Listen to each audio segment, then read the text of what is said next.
Sawadee ka, kapong pakibasa na pong aking caption. So, this is a day in my life. Panibagong araw, panibago naman pong dilubyo ang ating kaharapin sa araw na ito. At sa paghahanap ng kanyang preschool na hindi natapos-tapos. Char! So, ito na nga. Ito na nga yung vlog na talagang feeling ko. Ito na talaga yung tatapos ang paghahanap namin talaga ng kanyang preschool. So, sa ginagawa ko dito, nakikita naman sa video, multitask ang nanay kasi kailangan mag-prepare ng baon.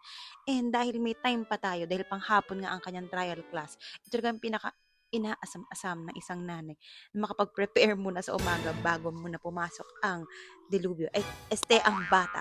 O, tignan mo dito, akala mo naman siyang talaga may pasan-pasan, oh. Talaga nakabusang, talaga ang Vevi, pero nakapag-OOTD check pa siya. So, isa mo ng OOTD fit check dyan. Music, Isang dalagang please. Pilipina. Charis. So, may iba nga ako. Ito nga nahanap natin na preschool. Dito nga to sa Makati. So, ang pangalan to ay Waldorf. Ay, Charis. Shucks, hindi ko maalala. Take two. So, for safety purposes, hindi na po natin babanggitin kung saan ang preschool na ito. I-post nyo na lang po at may kita nyo naman ng logo dito sa video na ito. Pero sa Makati to, guys. So, dito nga sa klase ng preschool na to is, tawag dito, Montessori type siya. So, magpe-play mo na yung mga bata, may ganyang program. And then, dito sa klase ng preschool na to, kung unlike yung ibang vlog ko, bawal ang parental guardians. Dito, pwedeng-pwede. So, nandito lahat.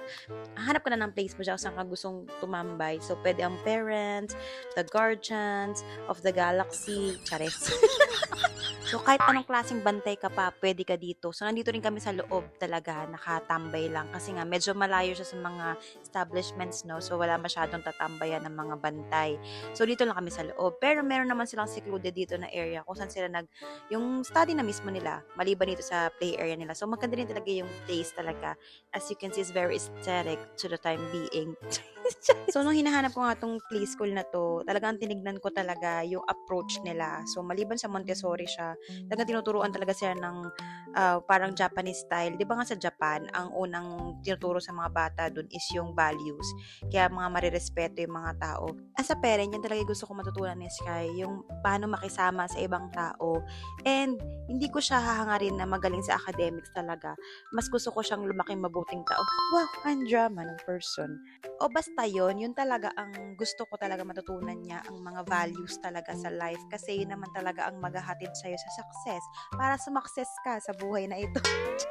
Pinagkaiba nga pala nito guys sa iba is 3 days siya na free trial class. So, kung ang anak mo is hindi pa makapag-adjust sa first day, may second and may third day pa. And ang okay dito is meron silang panghapon para sa nursery. So, talagang perfect siya sa mga gusto ng panghapon at hindi kayang gumising ng mga junakis sa umaga. Pagdating naman sa accessibility guys, medyo nakakalito lang siyang hanapin kasi wala siyang signages sa labas.